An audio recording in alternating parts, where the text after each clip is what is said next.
So spare us the bullshit, please. You still have the wrong position on all of this now.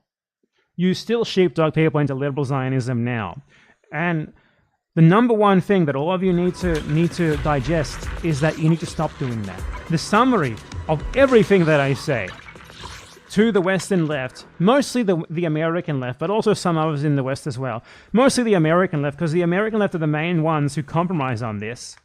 There are, you know, it's really just the American left where this sort of entryism is super popular right now. This is the fundamental issue. The international left says, we just want you to stop supporting Zionist politicians. And the American left's response to that is usually like a wishy-washy excuse that just amounts to them saying no. Just no. No. We're going to keep supporting Zionist politicians. If you're an American leftist, the number one thing that we want you to stop doing is to stop doing that. No more supporting Zionist politicians. No more. None of it. No more compromise with Zionists. None of it. No more Palestine being the first thing on the chopping block. Because if it's going to keep being that, then you're not pro-Palestine in any meaningful way. You're a Zionist in practice. It's that simple. Anyway, be right back.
僕と内緒話したいの？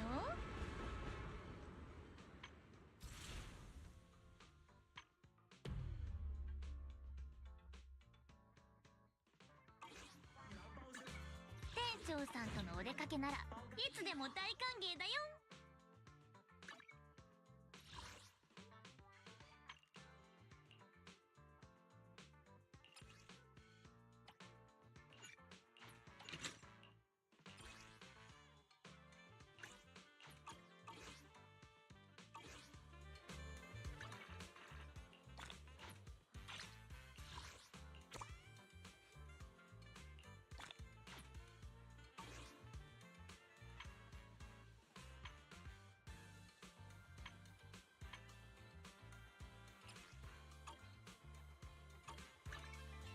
店長さんとのお出かけならいつでも大歓迎だよ。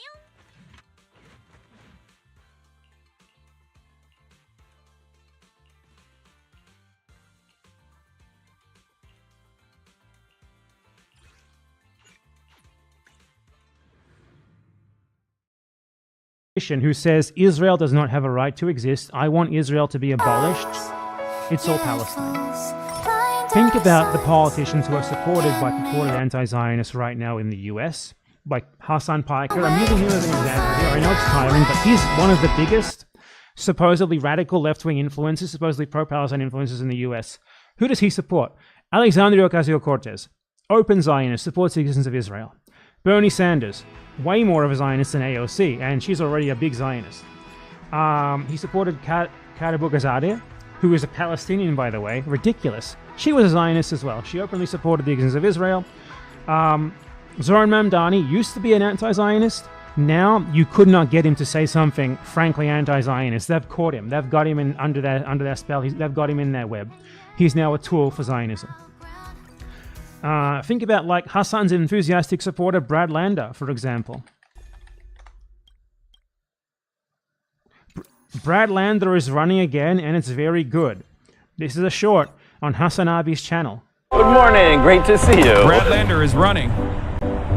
This community means everything to me. I'm not going to be sold on Brad, but if he wins, I don't care too much. I like Brad Lander. Like I said before, in the absence of Zoran Mamdani in that crowded primary for New York mayor, I would have probably gravitated towards him. Okay. So this is, I think, the most explicit and obvious endorsement of a Zionist that I've seen from these types.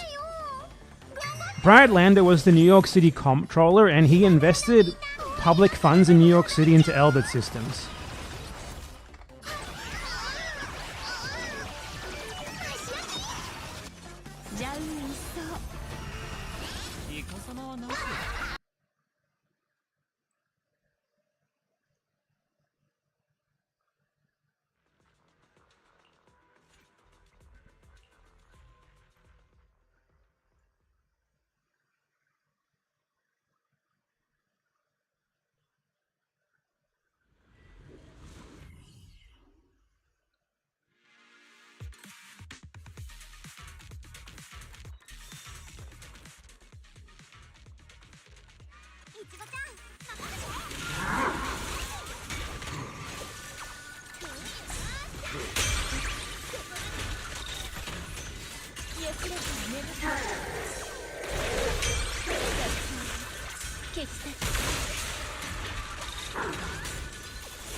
Under Brad Lander's tenure as the New York City comptroller, that's the guy who's responsible for investing like pension funds and such, choosing where they go.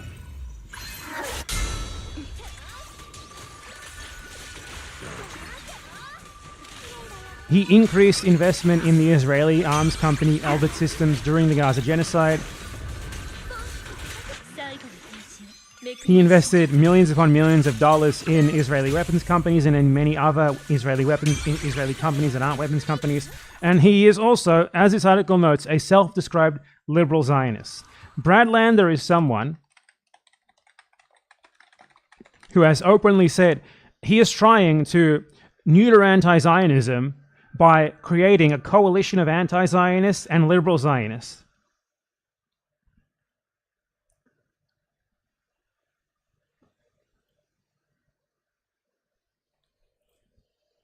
This is how they turn you into a Zionist, okay? Because I know that you want to do something about Israel right now. You feel really bad about this. So what they do is they show you an anti-Zionist personality, an aesthetically anti-Zionist personality, like someone like Hassan Piker or someone like Zoran Mamdani, who has like a decade or more of pro-Palestine activist cred.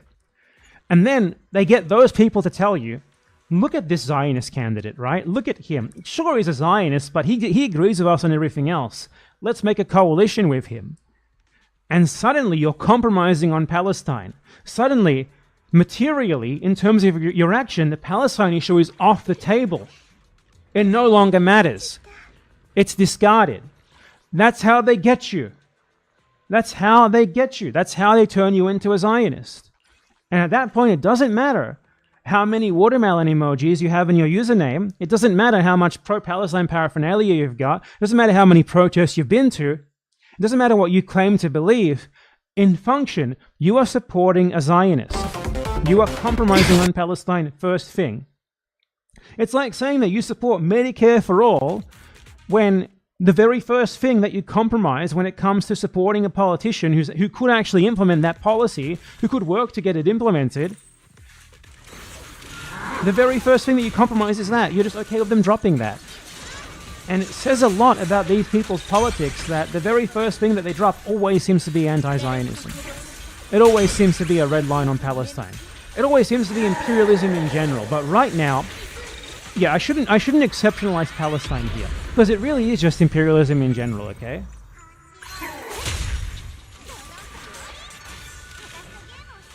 Right now, it's Palestine. In 5 years, it could be something else, but it's always going to be imperialism first. It's always going to be, this guy wants to invade China. Yeah, this guy supports like a counterattack against the Chinese takeover of Taiwan to invent like an absurd scenario. But I mean, he said he wants Medicare for all. He's on our side. You know, he's campaigning with us. He's doing us a favor by endorsing us. I mean, you know, what's a little compromise between friends? The number one way to move the needle is to no longer compromise on these things. Now, to practically do that, you need to not be in the Democratic Party, obviously. To practically do that, you need to start building something from the ground up. But while you're trying to do that, while you're waiting, you can stop supporting fuckers like these, okay? Because this is fundamentally just a waste of time. It's a total waste of time. Supporting people like this, supporting Democrats, is a waste of your time. Even if you think building a third party is near impossible, well, getting anything on imperialism done in the Democratic Party is even more impossible.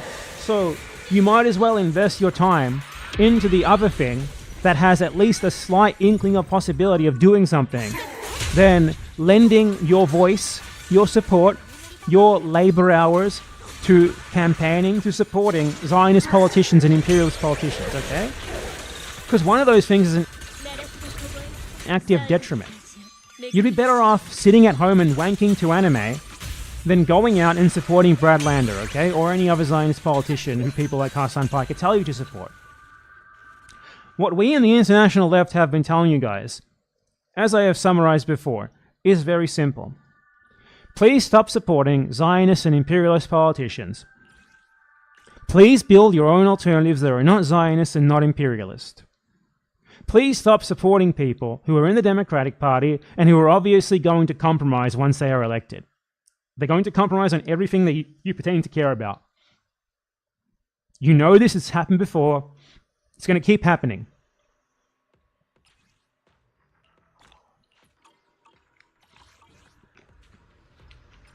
The way they turn you into a Zionist, the way they turn you into an imperialist, no matter how principled you are, no matter how much you truly care deep down about Palestinians, is by getting you to compromise, is by convincing you that the Zionists aren't so bad, by telling you that I like Brad Lander. The next second you're voting for Brad Lander, you're campaigning for Brad Lander.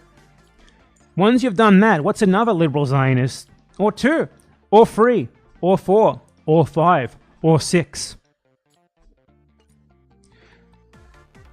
The best time to stop doing this was many years ago, but the next best time is now. And fundamentally, what I've been trying to do for the last year or so in directing a lot of my content talking about American politics is getting people to realize that. And I hope at least I've changed some of your minds, because if not, I don't even know what to do, man. I fucking hope so.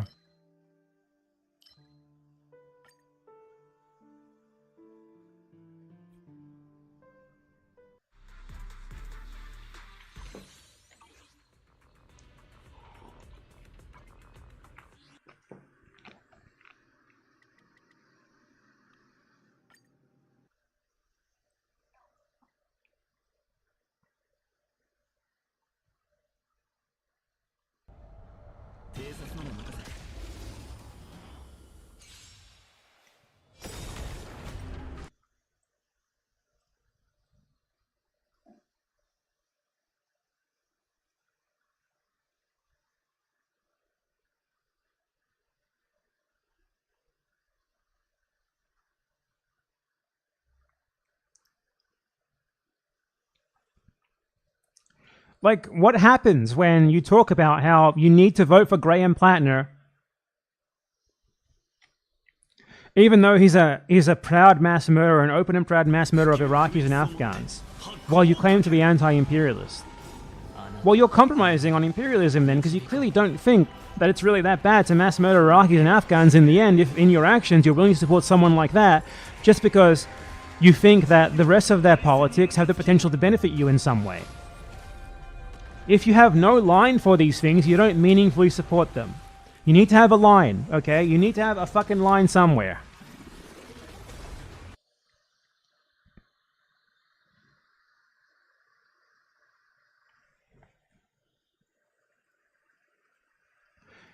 You can claim to be an anti-imperialist as much as you want. You could make 1 million anti-imperialist videos. But when it fucking comes down to it, you're in a country like the USA, where you have, like, oversized political power over the rest of the world. As a collective, you have the most potential to do something out of any of us. And the way that you weaponize that, while benefiting from this, all of the benefits that imperialism gives you, is to just vote for imperialists and Zionists and help instill in others the idea that it's actually okay to compromise with those people, and we shouldn't hold the line against imperialism and Zionism. Then you're not meaningfully anti-imperialist or anti-Zionist. It doesn't fucking matter how radical you are in your rhetoric if in what you end up advocating for in practice, supporting in practice, campaigning for in practice, it's all the exact opposite of that, okay? And ultimately, these people understand that, because they're not telling you to vote for, like, a Republican anti-Zionist candidate, are they? They're not telling you that you should vote for a Republican anti-Zionist candidate who has bad American domestic politics. They're only telling you to vote for the Zionist candidates who have good American domestic politics. That makes it abundantly clear what they're willing to compromise on. It's always the rest of the world. And for you as an American anti-imperialist to change this is to change that. Whatever way it needs to be done. Build a third party from scratch. Or, even just not supporting those people, even just not supporting them would be an improvement.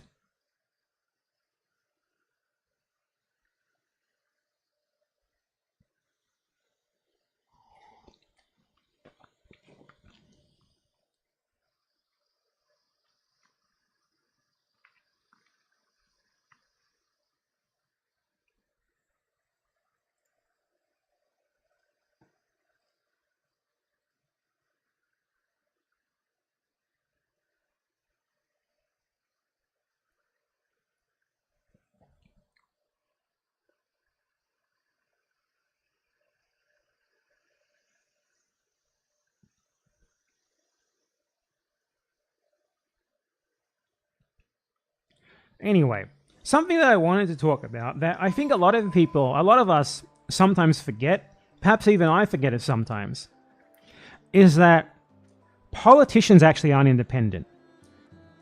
A lot of us talk about politicians as if they are these autonomous people who are just like sort of implementing their own like personal agenda, what they themselves truly believe. And this simply is not even remotely the case, okay? Not even close.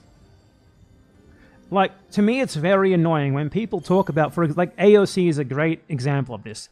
AOC has people who will defend her to the fucking death, and people who will attack her, and they argue about her, while just forgetting that ultimately you're not really arguing about AOC, you're arguing about a member of the Democratic Party who is carefully managed by a team of dozens upon dozens of people, strategists, advisors,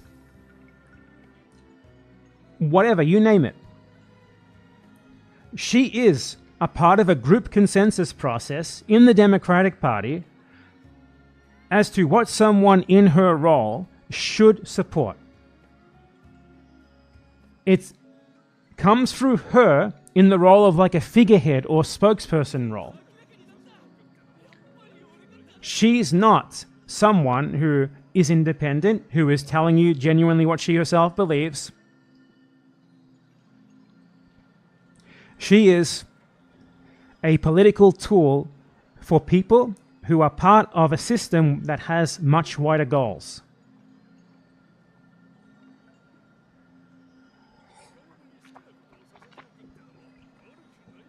If you don't grasp this, then what happened with Zoran Mamdani in New York City keeps happening, right? Think of Zoran Mamdani. Who was Zoran Mamdani before he was Zoran Mamdani, the mayoral candidate? Well, he was someone who was like a pro-Palestine activist. Then he became a city councilman, and he started regulating his rhetoric a little bit, right? He started denouncing anti-Semitism all the time. He denounced October 7th, stuff like that. But when he was a councilman, he didn't really have to compromise that much. He could still be somewhat pro-Palestine. Then Zoran Mamdani wins the primary, the Democratic Party primary, to become the mayor of New York. And his pro-Palestine activism suddenly disappears. Then he actually wins the mayorship, and it's just totally gone now. And he's like denouncing vile anti-Semitic attacks on the other side of the world every 2 days. And he's going to the tomb of the Chabad Messiah to pray. You know, the Zionist genocidal Chabad Messiah to pray. Why did this happen? Zoran Mamdani was a real anti-Zionist 10, 15 years ago. Then he was still like a fairly radical liberal Zionist when he was a councilman. But now he's just like a full-on liberal Zionist in action and effect. What happened? How did this happen? Because Zoran Mamdani isn't Zoran Mamdani, okay? Zoran Mamdani is Zoran Mamdani's 20 advisors in contact with the DNC. That is what Zoran Mamdani is.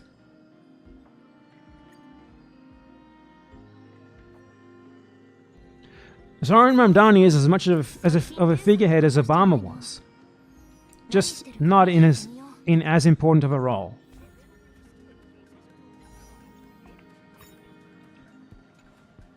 The ones you need to be more careful of are the ones like Zoran Mamdani, the ones who know how to regulate their speech, who know how to not accidentally say something in the wrong way, who know how to play both sides when they're actually doing nothing for one side.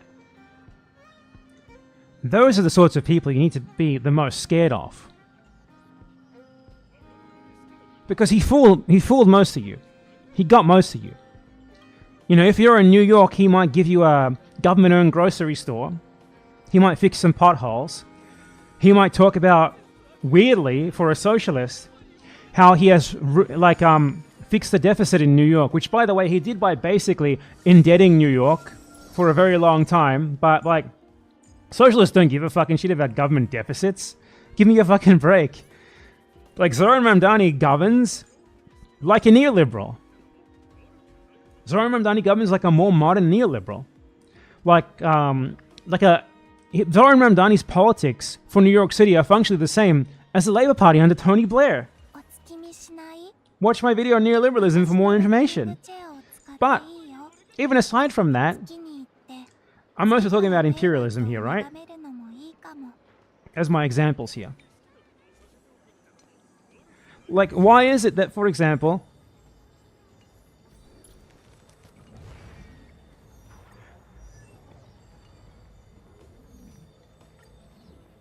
basically, like, every single one of these Democratic Party entryist candidates who have been getting wide support by purported anti-Zionists over the last couple of months,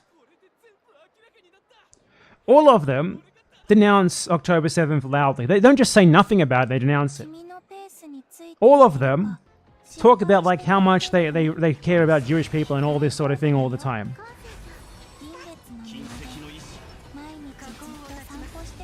All of them talk about, like, how we need to, like, do good things for Israelis and Palestinians.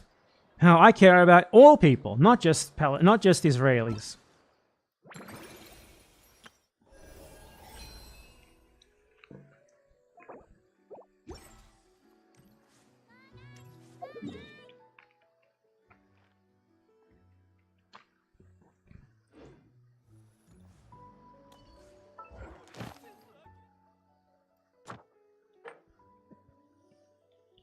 The reason for that is because these people are more than just themselves. I can tell you right now, Zoran Mamdani, deep down, feels guilt. He feels guilty as fuck about who he is now. He doesn't like who he is now, but he does it anyway. He hates himself. Every single day when he goes on stage and he has to denounce anti-Semitism, when he knows fully well, because he was in the movement for a long time, why he has to do that. Why they get him dancing for them in this way. He feels horrible. He knows what he's doing. He knows precisely what he's doing. And that makes it even worse. The rest of them know what they're doing as well. The rest of them, when they're told what to say by their 20 advisors, they know what they're doing. And that makes it even worse.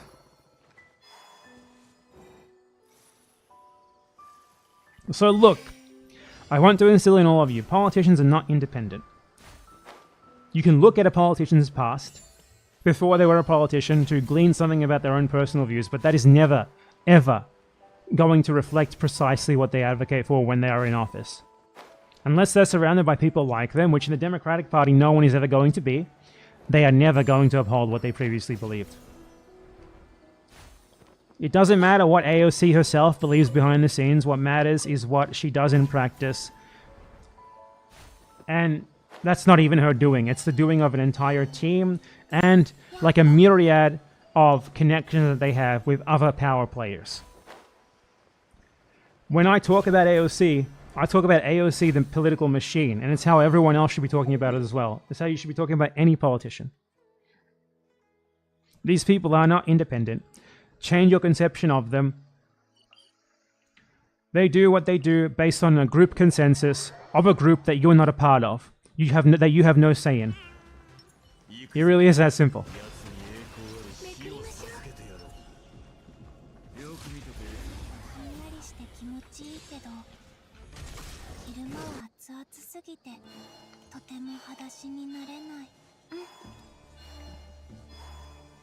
Now, I want to watch just a fun little clippy whippy here. Clippy whippy.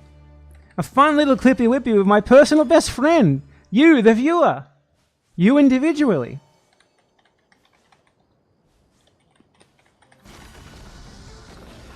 I found a very funny video. Now, you might remember.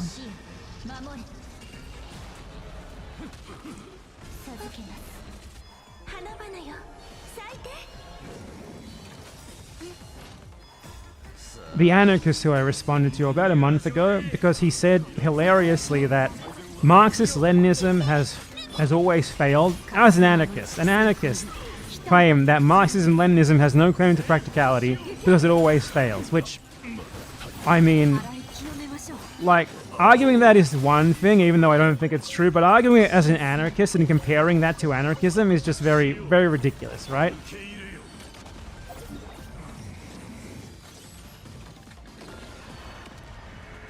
And that guy has a video where he explains that American military imperialist volunteer veterans are not the same as cops. How they are like poor little victims, but cops are bad. And I want to note here where this comes from. I want to tell you right away where this comes from. Police, the cops police you at home. The American soldiers police foreigners far away. In much more brutal ways. Much more, infinitely more brutal ways. That's how he can say something like this deep down. Okay? That's why he can say something like, there's a difference between joining the police and joining the military. But let's look at his justification for it.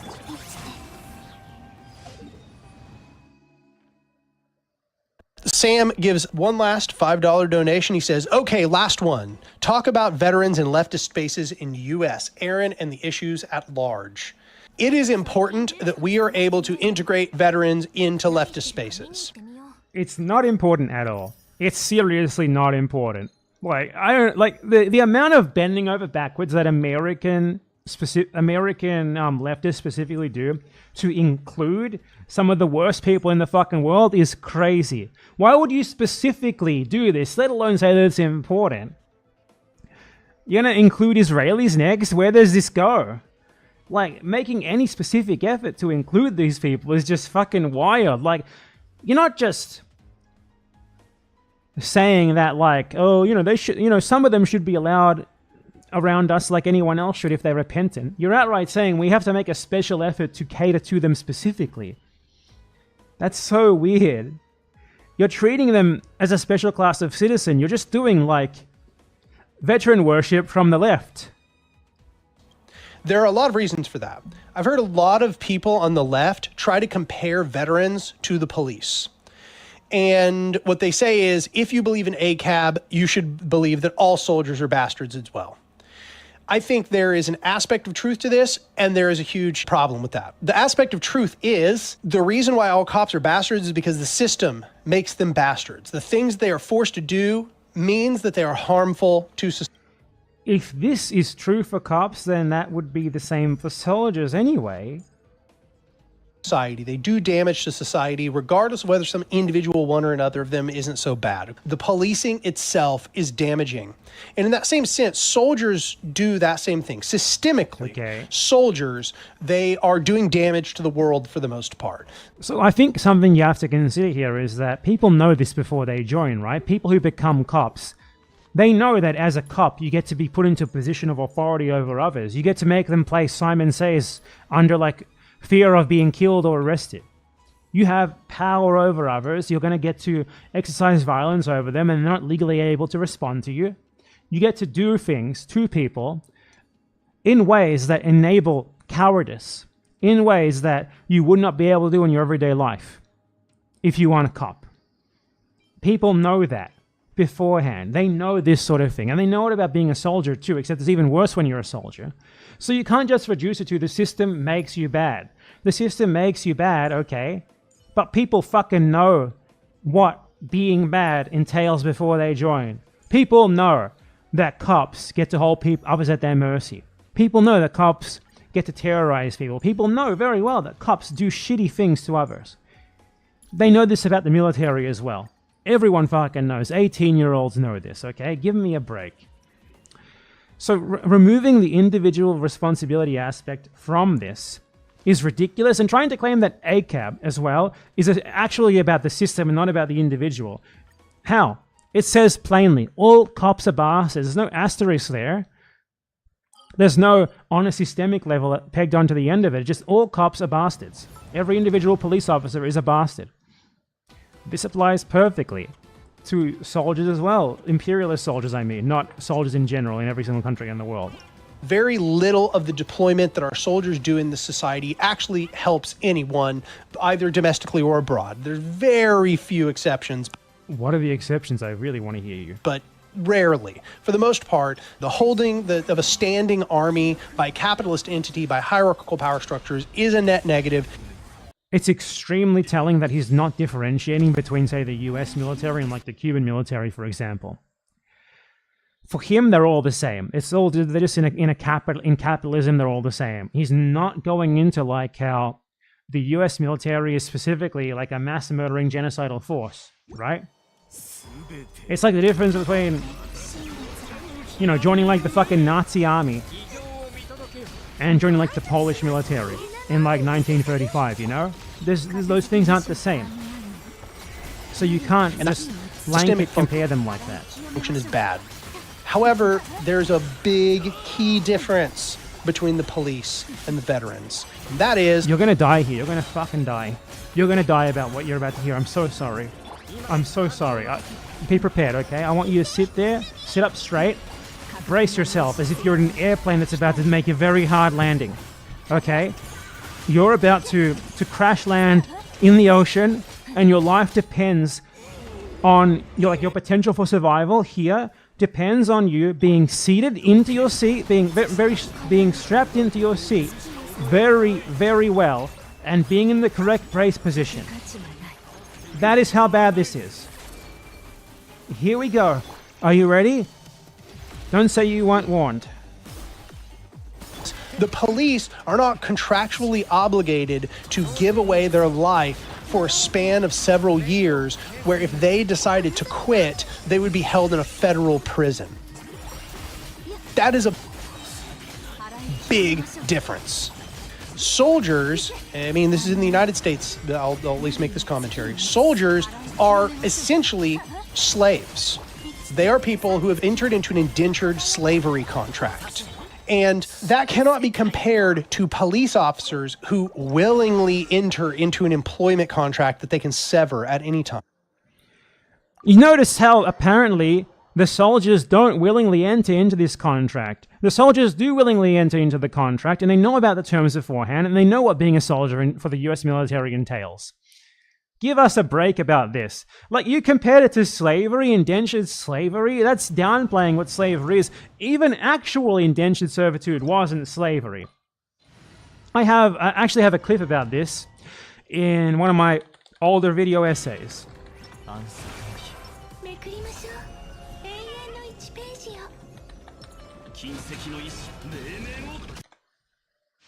Called How Race Was Invented.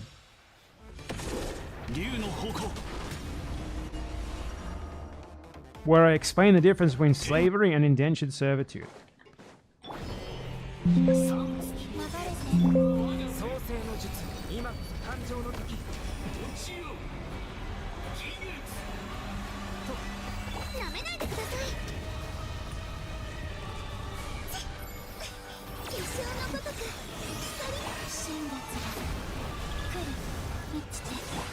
Here.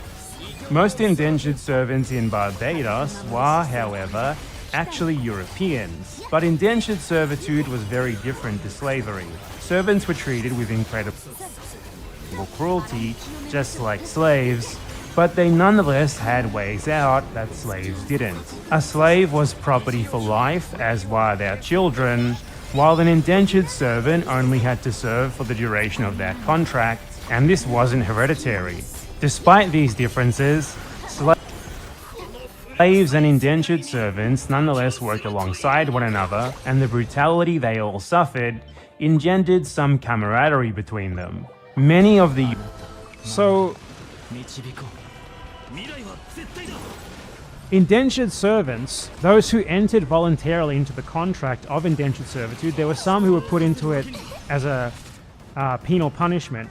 But we're talking about the US military where you voluntarily sign up. You're not pressed into an indentured servitude contract, okay? That's not the same thing. The indentured servants who entered into their contract did it willingly, and they did it in the Americas because at the end of the contract, they were given a tract of indigenous land. At the end of the contract, they had the guarantee of becoming an accepted part of the settler colonial project and benefiting materially from it handsomely. To compare that to slavery is ridiculous, and to compare joining the US military to that, which already wasn't a bad deal, to be clear, indentured servants had a pretty decent deal. Like, you work 5-10 years, and after that, you get given a few acres of land for yourself that you otherwise never would have been able to get. That's a fucking sweet deal back in 1820 or whatever. That's a great deal. I would have taken that. So that's not even that bad. And that goes for the fucking American troops as well. You're trying to frame them as like being slaves. They willingly entered into a contract knowing exactly what that contract entails. And he's like, you go to prison if you try to get out of it? No, you don't. Practically no one who tries to get out of the US military goes to prison. Very few people do. There's always ways out for them. It's very easy. Just because it's more difficult to get out than a cop doesn't mean you're not practically the same as a cop.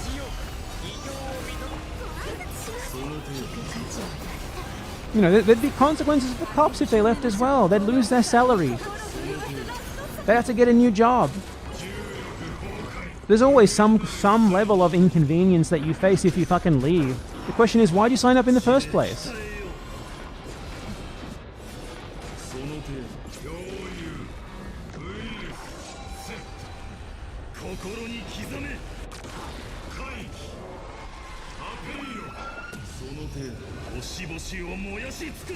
Fucking soldiers in the USA are slaves and they're not responsible. I'll give you the real reason for his motivation here, okay? Soldiers police others for me. Cops police me. That is the key difference.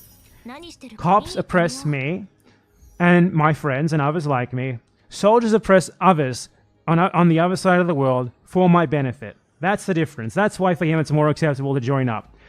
And there's no other question here, right? Like, even if this were true and it was really difficult to get out of being a soldier, which it's not, the acts that you commit as an American soldier and that you contribute to as an American military member are way worse than what cops do. Way fucking worse. So much worse. So that is a huge factor there as well, right? But anyway, let's see what else our friend here has to say. Police could just quit. Veterans cannot just quit. Like, I'll tell you right now, the average police officer in the world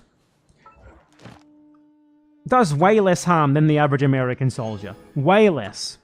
Even the bad ones, way less. As well, another thing here that I forgot to mention there is that there's a lot of police who are military. In Brazil, for example, the police are a part of the military. They can't just quit. They are in the same sorts of contracts that he said here. Does that mean they're not bastards? They're cops, but they're not bastards anymore. Is that it? How's that work? Is it really just the form of the contract that decides all of this for you? That's fucking weird and arbitrary. That makes no sense. I think you're just making excuses for why Americans should be able to hurt non-Americans, honestly. If veterans quit and they don't go through a process of being conscientious objectors, which is... Then just do it. Do that then. Like, I knew a guy...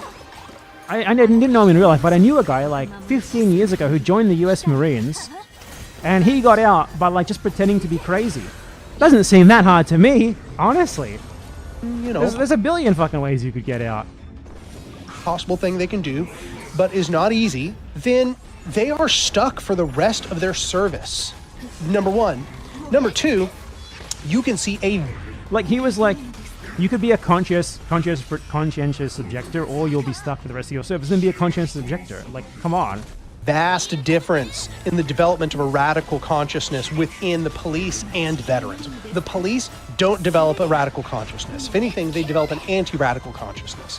Veterans often do develop a radical consciousness. They see the most brutal, bloody, disgusting applications of force by the empire. But cops also see brutal, bloody applications of force against people every single day.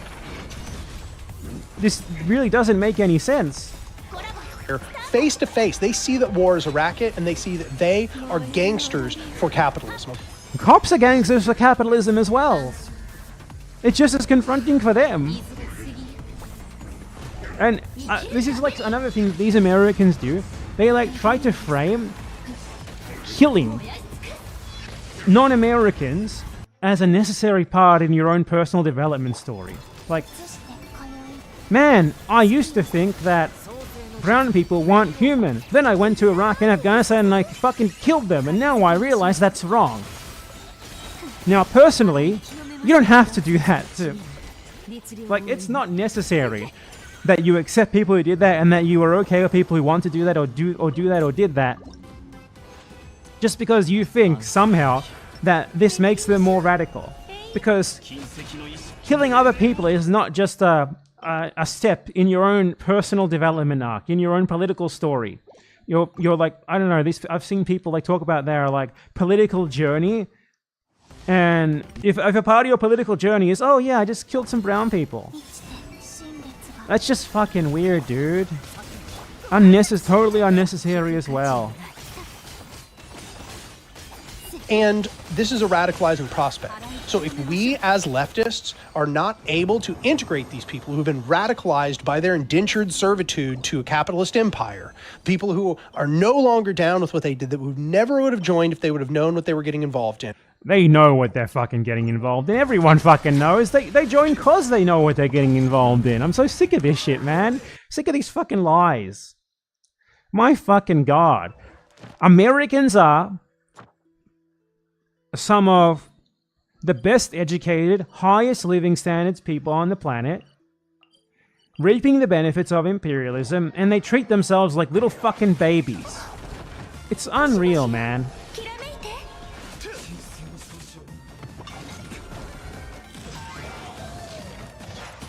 Like, this doesn't apply for IS agents, it doesn't apply for cops, it only ever applies for people who victimize people who aren't proximate to you.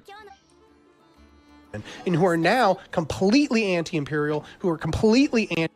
These people are never actually this. Ask them if they deserve any punishment for what they did. Ask them if they accept your disdain for them. They never do. They never fucking do. In fact, they always weaponize this as well. Like, if you're completely anti-imperial, you're completely against the USA and all this sort of thing, then why would you being a veteran even be something that you mention? Why would you even be bringing this up? Because it gives them clout. They get social benefits from bringing it up. They get social benefits from bringing themselves as a repentant veteran. They like it. It marks them as someone special. The same way that being a Jewish anti-Zionist gets you a default deference, being an anti-imperialist veteran gets you put up on a pedestal. And people really like that. There are people who have made lucrative careers off doing that. Should I ruin the myth of Mike Preisner? I'll do it in a second. The United States, and these people want to bring to us skills and knowledge about how to do war, about how to resist it. Justifying the notion that you need to coddle and baby mass murdering imperialist soldiers because they're gonna teach you how, like, the act of how to practice violence against the state. No, you're never fighting the state. You're never ever fighting the state. Americans are not rebelling. Americans are not going to have a revolution. Capitalism is global, and when there is a revolution, it's going to be elsewhere, and it's going to be against you, and the veterans who you want us to accept are going to be fighting against it. They'll be on the other side of it. So spare us this bullshit. Spare us this fucking bullshit. You might have a fucking point if we're talking about Peru or something, but we're not talking about Peru. We're not talking about conscripts in Peru joining a Marxist rebellion. We're talking about Americans in the United States of America absolving themselves of their crimes against other people, so they can join up with like an aesthetically political subculture. It's not the same fucking thing.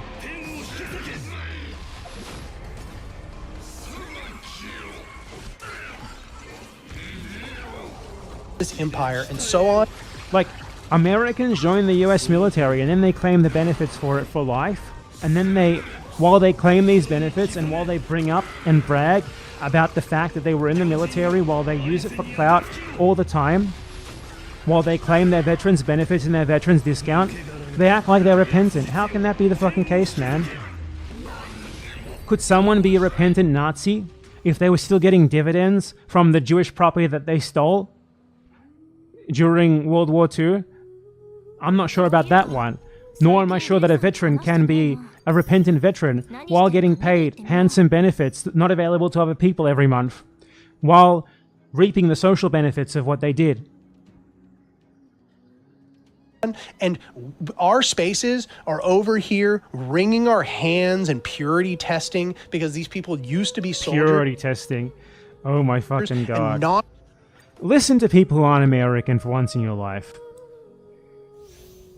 The people who get the final say on this should be the international left, who are your supposed allies, not you.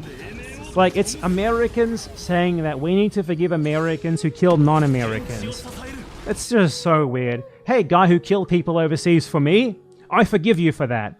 Oh, you killed that family? Don't worry, I forgive you. Me, your peer, I forgive you. Trying to integrate them backwards. into our spaces, we are fools. So you need people that know how to do military violence. Yeah, you're gonna have the revolution in the fucking USA, dude. It's the same people who you were asking us to include would fight against the revolution to keep the USA on top in 2 seconds. They're not gonna go and fight for it. Like, just look at the world. Have you ever seen these American military veterans go and join an anti-US military force anywhere? Have you seen that? The only one they joined Ukraine, the Ukrainian military, and some of them joined like Rojava, which was supported by the US. They never do that. They never actually go and utilize this training and violence that they have against the US empire. It's always only for forces that they are permitted to join by the US empire. So give us a break with this shit. They are never going to be exercising violence against the empire. If anything, they're going to reinforce it. And the truth of it is, you don't learn how to do that unless you are put in the position of either enacting that violence by a force that wants you to enact violence, or you are taught how to enact that violence by people who have done it or who've been taught themselves. So we absolutely have to be able to integrate veterans. Oh my god, no we don't. Look, here's the only good position on veterans in imperial countries, okay? Like the US, like Australia, like the UK.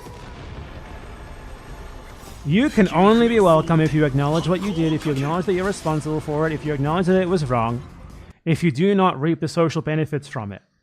Basically, if you do not bring it up for social clout, you do not bring it up to win internet arguments, you do not get paid for it, you renounce everything about it. You leave it in your past as a horrible thing that you did, and that you only talk about it when it's absolutely necessary as a form of repentance. Then we can maybe talk about how you can maybe be accepted. But it's not fucking up to you and people like this to tell us how special you are, because what this guy wants is basically a caste system where veterans are treated better than others, where they don't have to go through the same process of restitution like others do.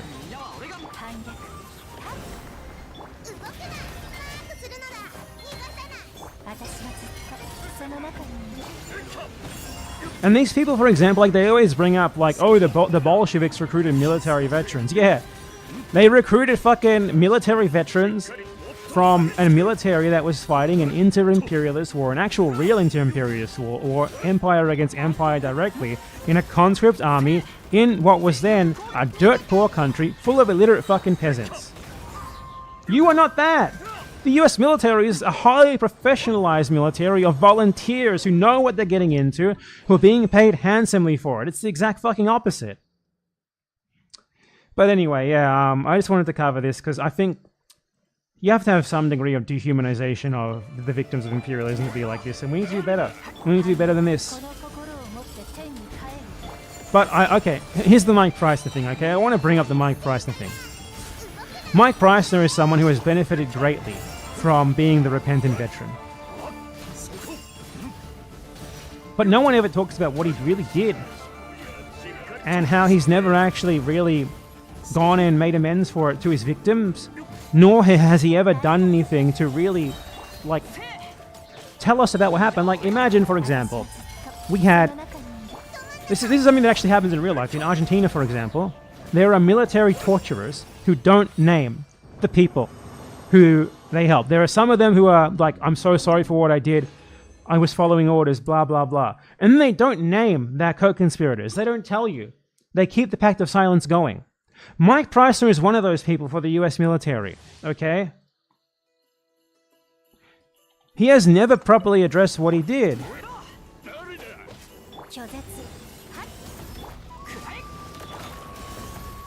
But he has made a very lucrative career off it.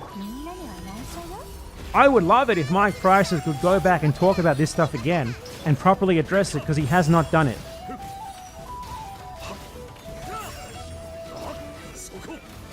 He has had a 20-year-long media career off it.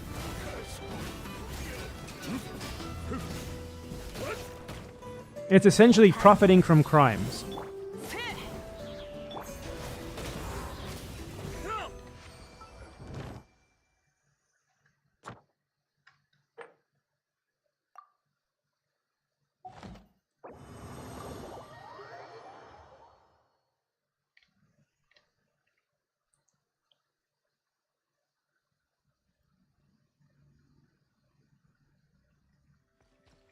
So Preissner was stationed at Abu Ghraib, and he actually wasn't an everyday combat soldier.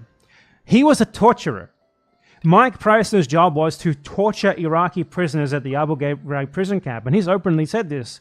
And I never found out about this until I looked into it myself. I was like, what did he actually do, right?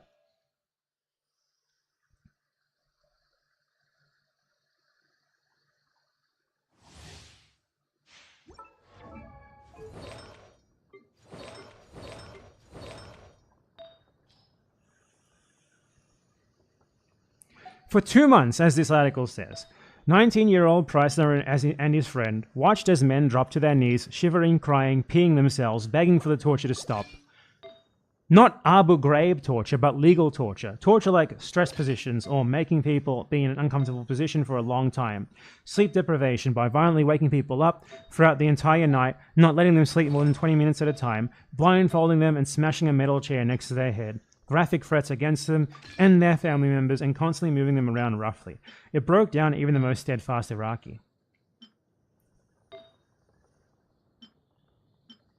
None of these people have done anything, thought Preissner one morning, peering through the window interrogation room's window at another sobbing Iraqi man who begged to go home.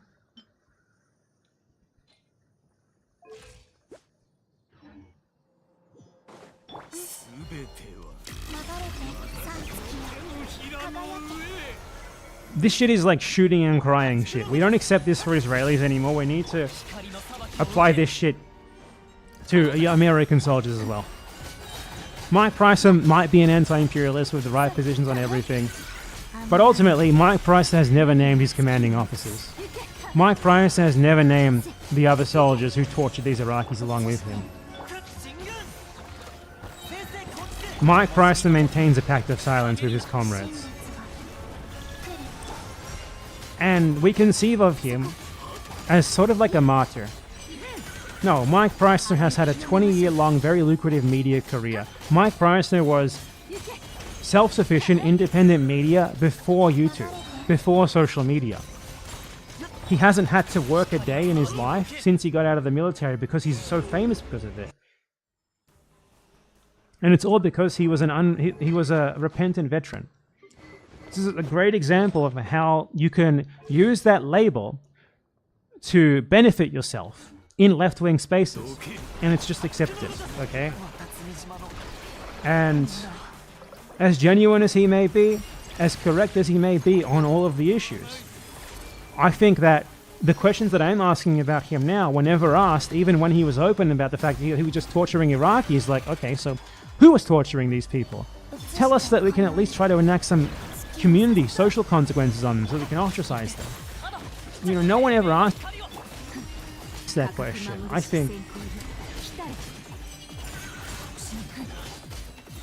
feel like Mr. Preissner has had a couple of things that he's needed to talk about that no one's asked him to talk about since then. And I think it's totally reasonable for me to say that, you know, he should have talked about them before, and he should probably talk about them now. He should probably like talk about this and be like, yeah, here are the people who did this with me. At least. It reminds me of like Breaking the Silence. Like Breaking the Silence, this Israeli liberal Zionist organization that puts together testimonies from Israeli soldiers of the crimes they committed. And Breaking the Silence complained that the Hin Rajab project, or what was it called?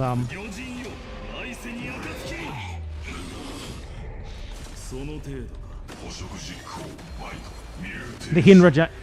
They complained that the Hin Rajab Foundation, in finding and naming Israeli soldiers and denouncing them judicially, they complained that they were making their job harder because now less Israelis want to report what they did. because now less of them want to be named. And there's a very similar element of that I'm seeing to this. There's the repentance, the asking for forgiveness, the what I did was bad, I'm going to advocate against it, but there's not the justice. There's not the justice, and I think we need some semblance of justice. It might not be judicial, but we can't even try to enact even like social consequences on these people if we don't know who they are.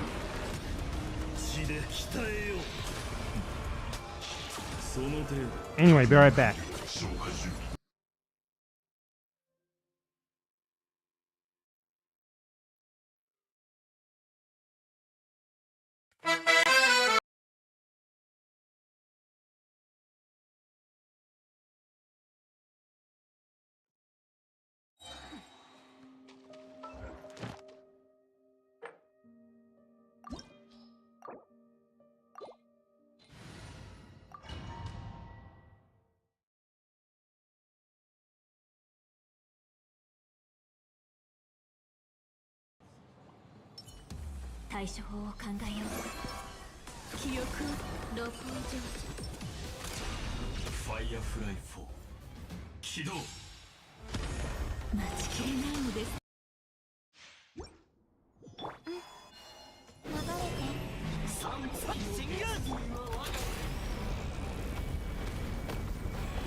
Something super admirable and difficult when they're fucking not, man. They're just not. It's easier than the other way, than the other way around.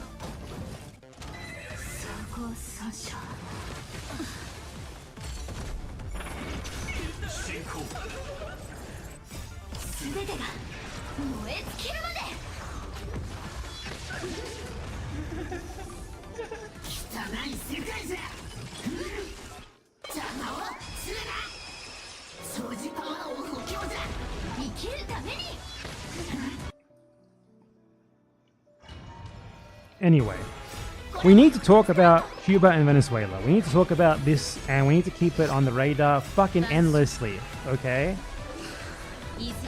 Because there is this lack of action right now. There's plenty of denouncement. There's no action.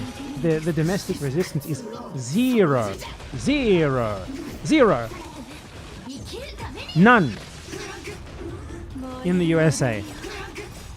Like, think about the ridiculousness of the 5 months that we passed so far this year. The president of Venezuela was kidnapped, taken to New York, put into a dungeon there. There was like a week of minor protests organized by like the PSL and a couple of other groups. And then everyone just started going back to normal. What the fuck? The mayor of New York is a DSA member. His city is being used by the US federal government to put foreign heads of state in a dungeon. And he is not doing anything about it. He's not saying anything about it. What the hell?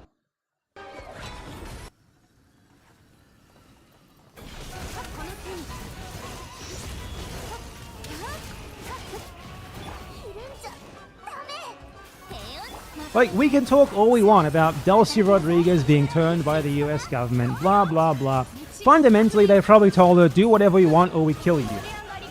Fundamentally, and she's like, okay, well, I don't want to die. So, well, ultimately, she probably is a traitor. She probably is.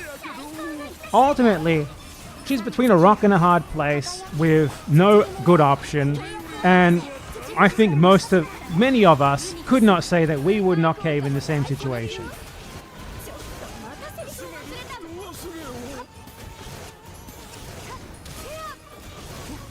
There were US military exercises in Caracas this past week. American planes doing fucking military exercises in the capital of a country that until 5 months ago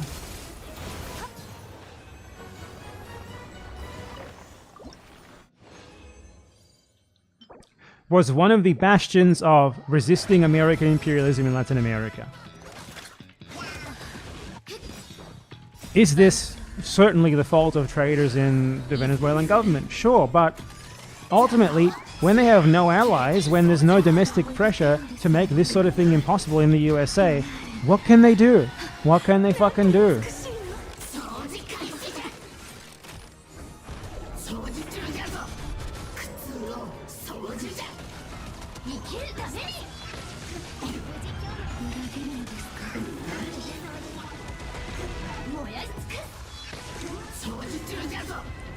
And if they were able to do that to Venezuela, to Maduro, by the way, like, Maduro is way, way, way more important of a figurehead than anyone in Cuba right now. There is no one individual in Cuba who is anywhere near as, like, ingrained as this figure of the important political leader that Maduro was.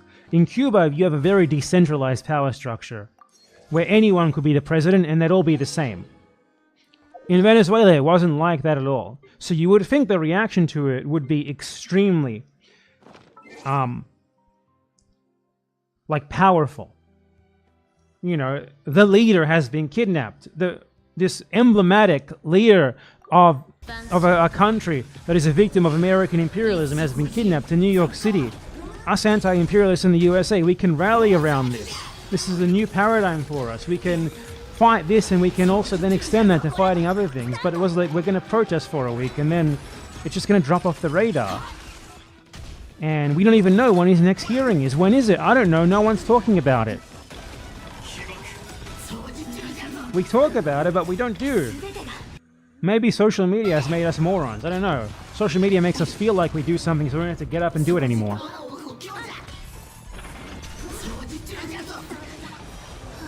And then Cuba, they want to do the same shit to Cuba somehow. We saw it with the indictment against Raul Castro. They definitely want to do something to Cuba.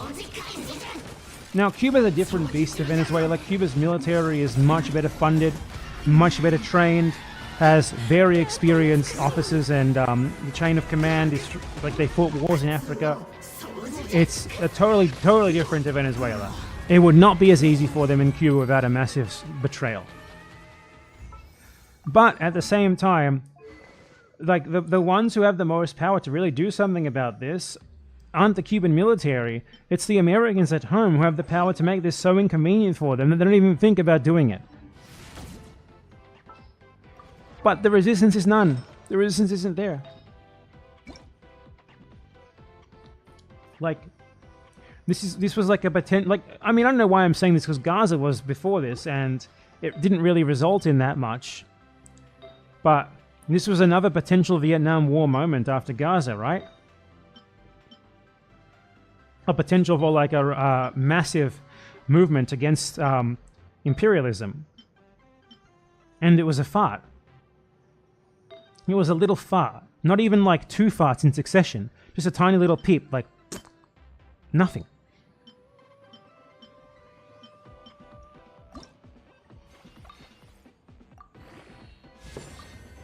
And they're just going to try to do something to Cuba. It might not go as well as they hoped it would, but they're just going to try to do something to Cuba.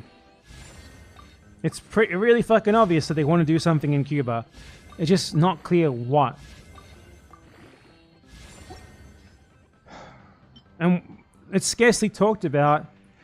The mayor of the city where Maduro is prisoner has not even said anything, let alone done anything.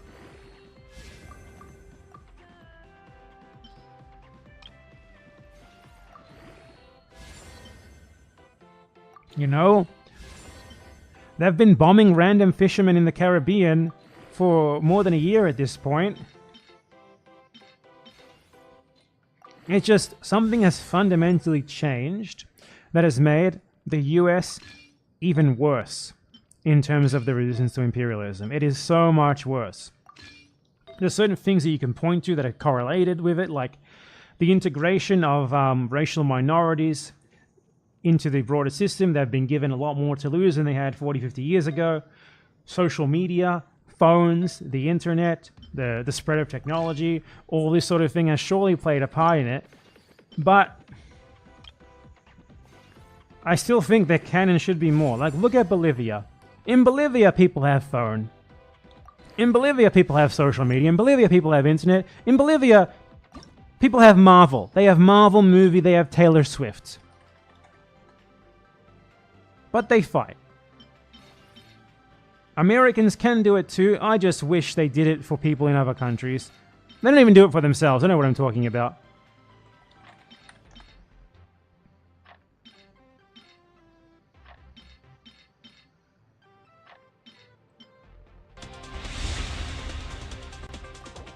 It's time to talk about what's happening in Bolivia. Look at the images.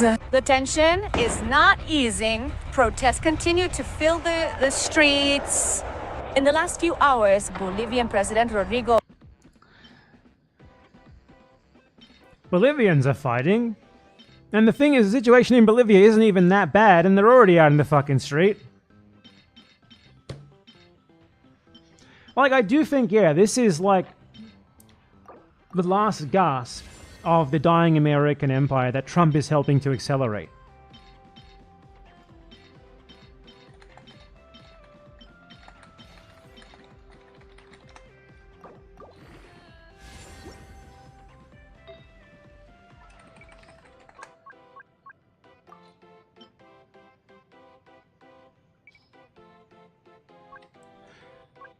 You know, long live the butcher Trump, who works in spite of himself to create the conditions of the fall of the American empire. That's what I always say. However, in the interim, we can mitigate how many people the empire is going to take down with it through action. Where is the action? This shit needs to be way more on the agenda. I would say it needs to be a priority right now for the US left. You know, get out on the street, cause problems for him, make them think twice. Make them think that if they do something to Cuba, something bad will happen. You know? Make them think that if they do something to Cuba, even something even bigger than what you're showing them you're willing to do will happen. Make them think twice. You have the power. You have the ability. You have the mayor of New York City, where fucking Maduro is prisoner.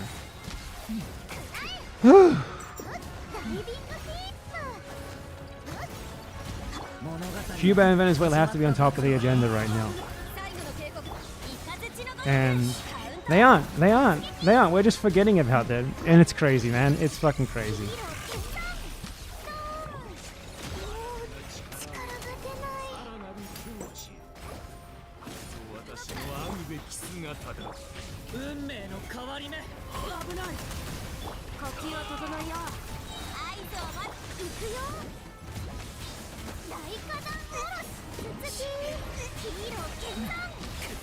I'm trying to remember the thing I wanted to talk about.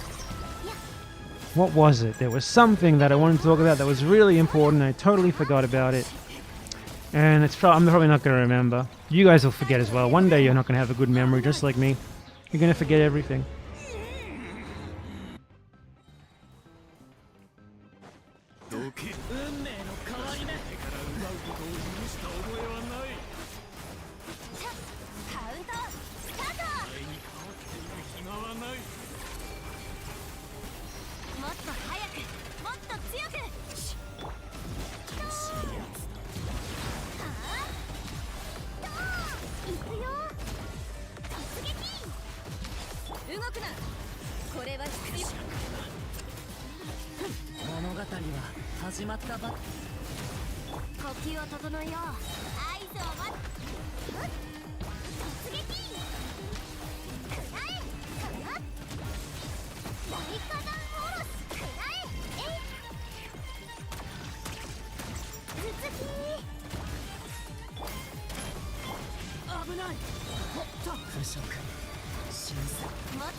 I'm gonna remember what I talk about after the stream and then feel like shit because I forgot to cover it. I know it.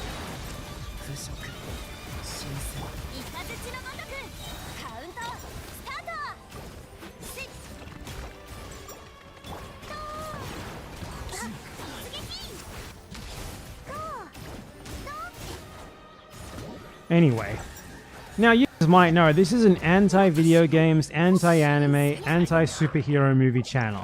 We're also anti-Taylor Swift, anti-K-pop. Basically, we're anti-anything that you like here. There is a man who is much better at this sort of hatred than I am.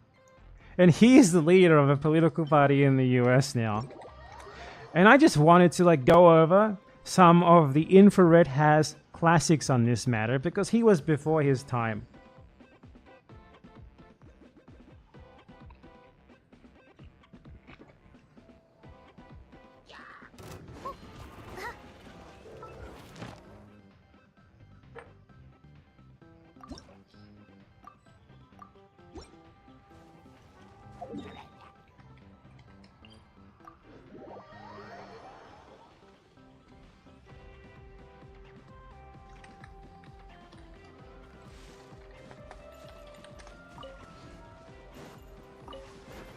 This,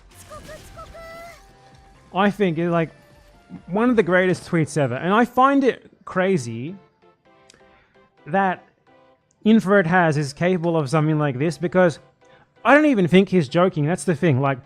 I think that Infrared Has could be a really good comedian, a really good one of the best. But then I also think he's not joking because politically he's indiscernible from the times where it seems like he's joking. His overall politics, it just seems like this is what he believes. And I mean, fair. I believe this as well. Honestly, I'm with you now, dude. I'm with you. I want to talk to you all about the holy men with hammers. Have you heard of Saint Infra Has al-Din? Russian flag?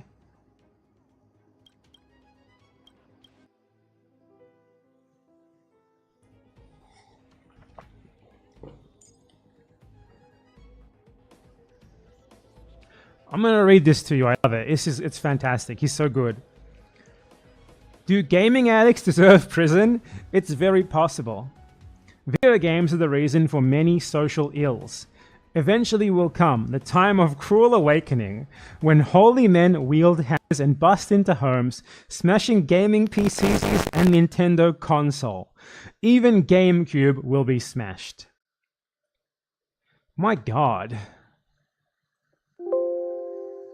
This is it's handcrafted. There's no way this isn't intentional. The little idiosyncrasies to it. Eventually will come the time of cruel awakening. In quotes, capitalize.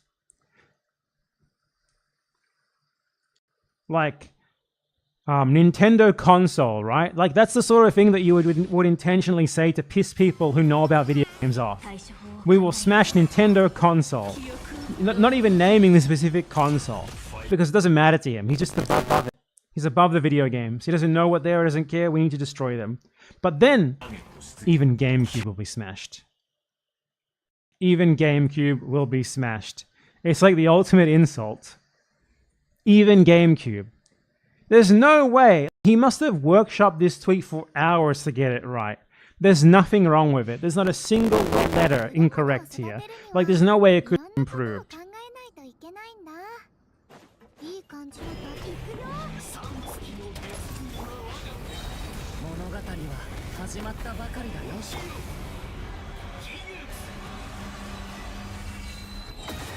And how did the gamer react to the time of cruel awakening when the holy men with hammers show up? They would say, "No, stop, please! Not my Xbox and Pokemon!" The gamer shrieks as the demons are being exorcised. The holy man is silent as the Switch smashes into thousands of pieces and the PlayStation is battered into dust. All this is heard in the background. Okay, it's probably copyright. Mongolian chanting music. Yeah, okay, no, that's fine. This is great.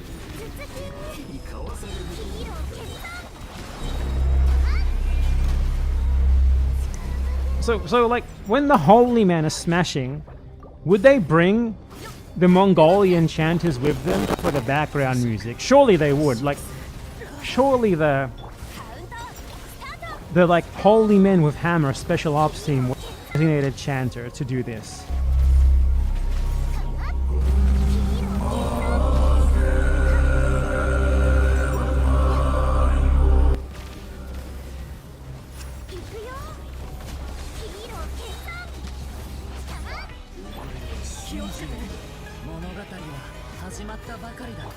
Completely agree, 100%.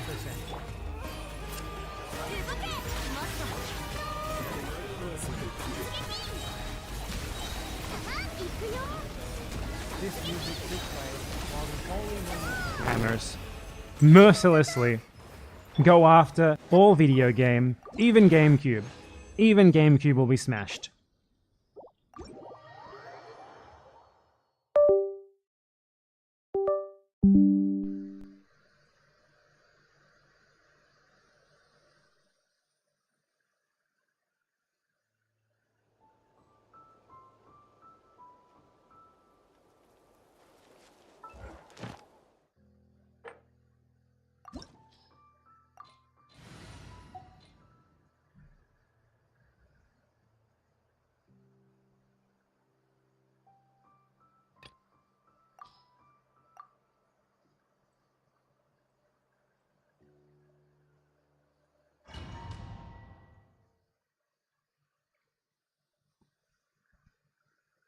Let's look at this supposed audio jitter.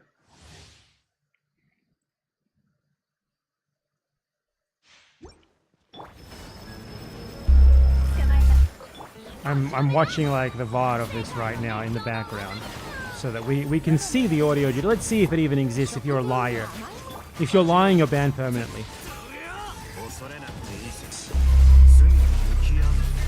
Awakening when the holy men with hammers. That was pretty bad, actually. Even GameCube. There's no way. He must have workshopped this tweet for hours to get it right. There's nothing wrong with it. There's not a single letter incorrect. What the fuck is that? Do I have like, is the FBI doing CIA Wi-Fi interference with my signal? I mean, I unplugged the cord. I don't know what else to do. Hold on. What about this? Plug this back in. Fuck you, piece of shit. Oh God, it's too tight. I have the cable wrapped around the stand. Hold on.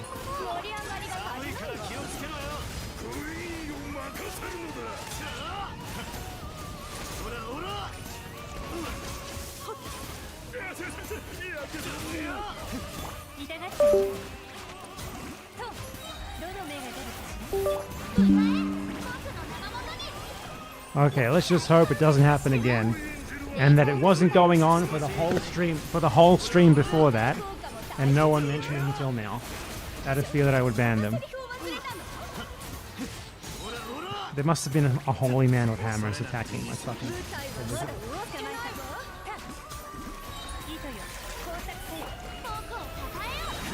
There must have been holy men with hammers.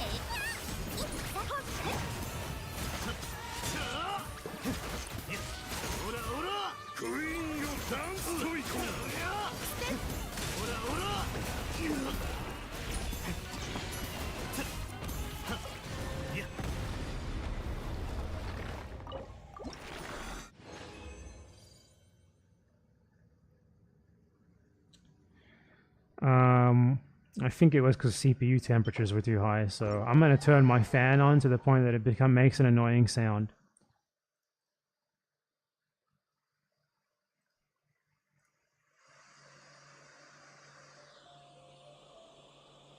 And then I'm going to add a filter so that you can't hear it.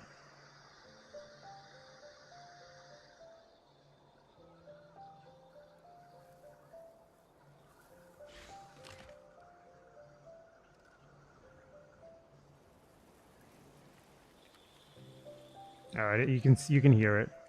You can hear it. Fuck.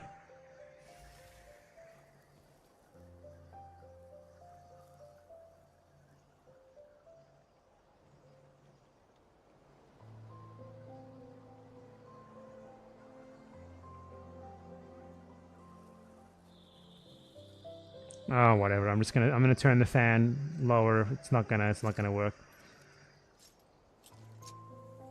You're going to be able to hear it no matter what. It's too loud.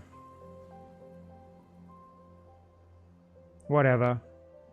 Who gives a fuck? Anyway, I'm just going to hope and pray the audio doesn't fuck up again. Better that it fucks up now than when I was recording my actual real main channel video.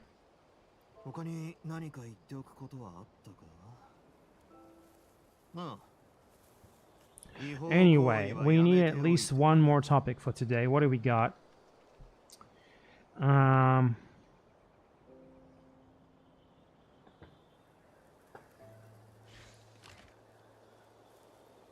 if you give me more money, everything will be fixed. Wait, did I even finish the clip? Did I even finish that video game clip? No, wait, I also forgot. Hold on, I gotta finish. He also has another amazing tweet about superhero movies and Star Wars and like all of these like major movie and television franchises that people base their identity around.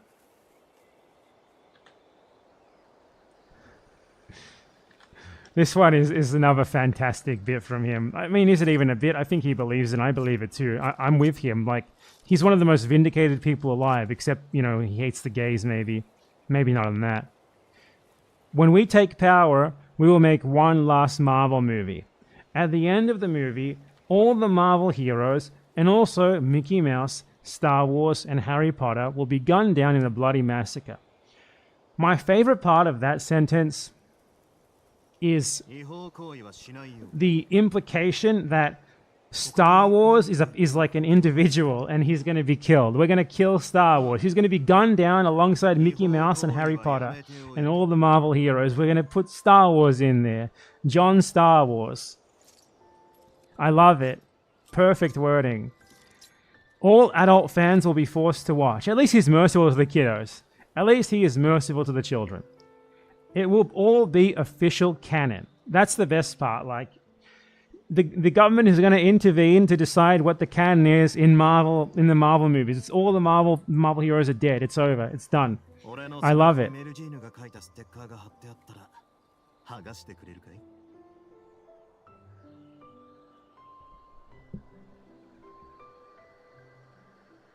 It's fantastic. Like,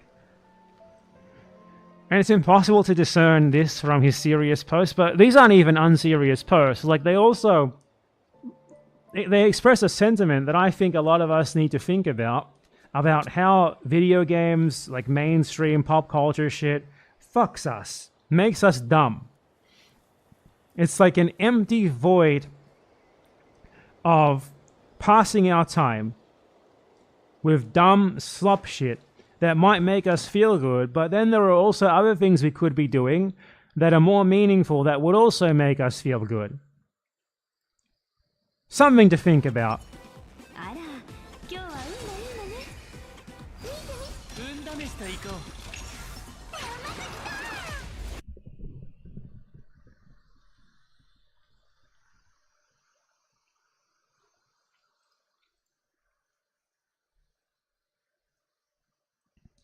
Like, pastimes that develop you as a person are lesser evils compared to pastimes that don't. These sorts of things do not develop you as a person. You know? Doesn't mean you are bad for doing them, though. I will judge you. I will judge you. I will look at you and I will say, you goddamn video gamer. But, you know, you can't say that, like, say, I don't know, like investigating a historical topic that interests you is something that develops you as a person, in comparison to watching Marvel, The Return of Spider-Man Episode 8, no contest. And both of them entertain you. Both of them are pastimes. So if you have a choice between one and the other, it's always better to try and force yourself to do the one that develops you in some way. That's the sentiment that I see here. And I also believe that we should force people to do things that develop them in some way as well. Infrared has... He's on to something, man. He's on to something. Even GameCube will be smashed. The holy men with hammers are needed.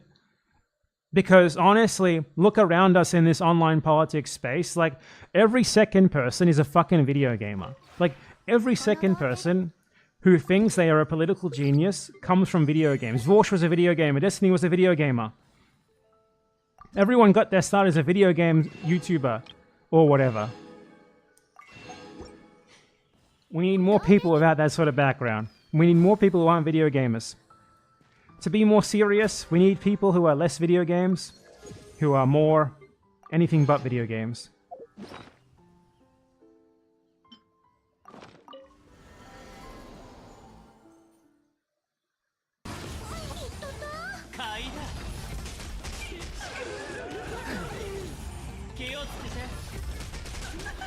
Even GameCube will be smashed.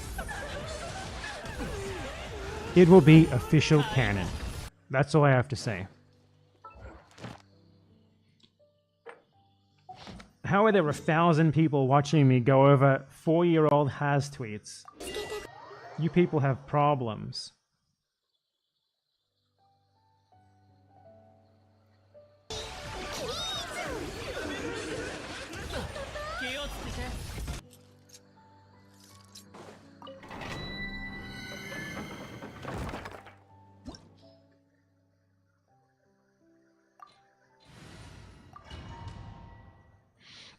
Ebenezer?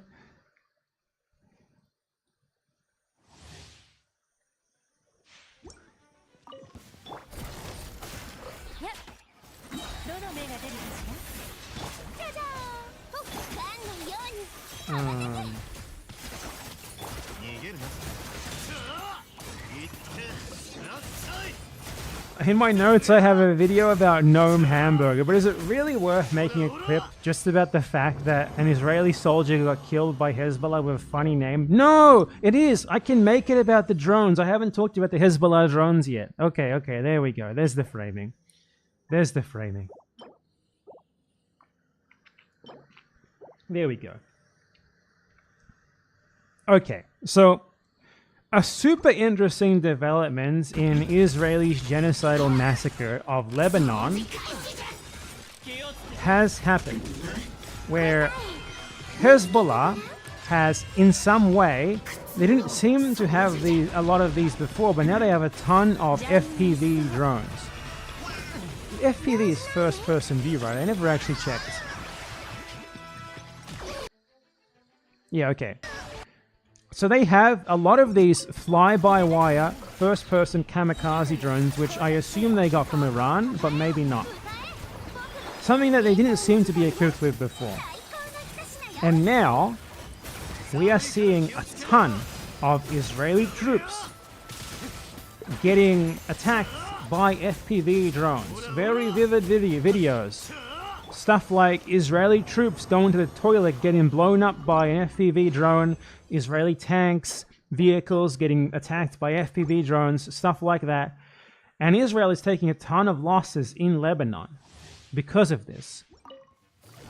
Because these drones are very difficult to counteract. They are very small. They can be flown by a wire, so they're not vulnerable to like attacks on the signal to them. They're relatively cheap to make and can do a disproportionate damage compared to their cost. So in a situation like this, where Israel has lots of troops on the ground, lots of vehicles on the ground, they have the potential to do a lot of damage at relatively low risk, and it's relatively difficult to counteract.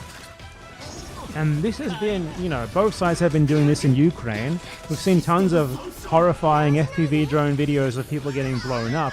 And now we're getting FPV drone videos of like Israeli soldiers getting exploded when they're demolishing someone's house and stuff like that. Something that we've never really seen before for one of these like big Western Bloc militaries. It just, can you imagine if the US had tried a ground invasion of Iran, how many of these sorts of videos we'd be seeing? Now, I don't want to actually show the videos because I suspect that it could get the video taken down or something if I'm not careful. But even like the Western imperialist media, like the BBC, is reporting on this. Okay, like if the video is shown in the BBC, I'm 100% sure this is okay to show on YouTube. Because the thing with FPV drone videos is the drone explodes and the signal is lost before you get to see the damage that was done. So there's no gore or anything. So let's take a look at this video.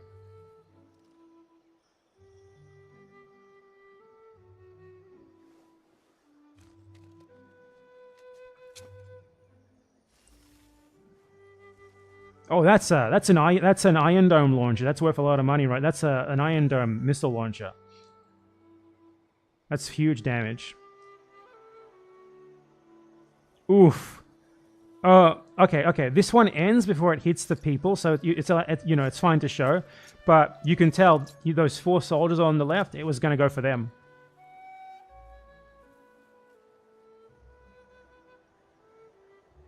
And this is like a drone attack on a missed, unfortunately. Like a drone attack on a helicopter, a troop transport helicopter loading troops. It looks like it missed. I think it's too far to do significant damage, but it's the thought that counts. The fact that this is even happening now is sick. Awesome. This is totally different to what we've been seeing in the last few years, where it seemed like Israel had the monopoly on using modern technology to enact violence on their victims, and now it's being thrown back at them.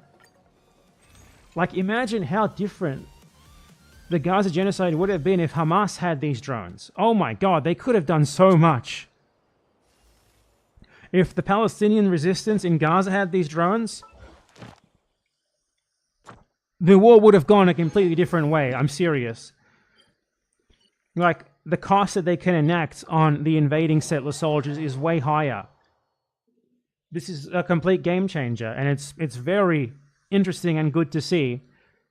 And I really hope that, like, there's like, technology has been a force multiplier for the imperialist countries. It's been like this for a long time. As technology has advanced, the gap in technology between them and their opponents has only increased. Targeting is more precise, intel is more precise. It's become more and more difficult to hide from people who can track you, know where you are, and drop a precision bomb on you very easily with modern technology. But this is like something that evens the field. Because when, they don't have anything to track here. It's a tiny little drone. They can barely even see it. It barely even makes a noise. There's no signal from it. There's nothing for them to look for, just to look for electronically to tell them that it's coming. Doesn't show up on radar. It's like the miracle of modern technological advancement being turned back on the people who have enjoyed every possible technological advantage up until this point. For one of the first times.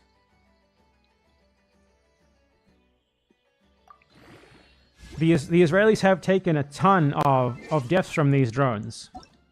And we don't exactly know how many there have been, because they have military censorship on everything, but I've seen like at least a couple dozen of clear hits on Israeli soldiers coming out of Lebanon. Like, just imagine if the US got into a war and the Americans were forced to watch on social media videos of American soldiers getting exploded by FPV drones. They would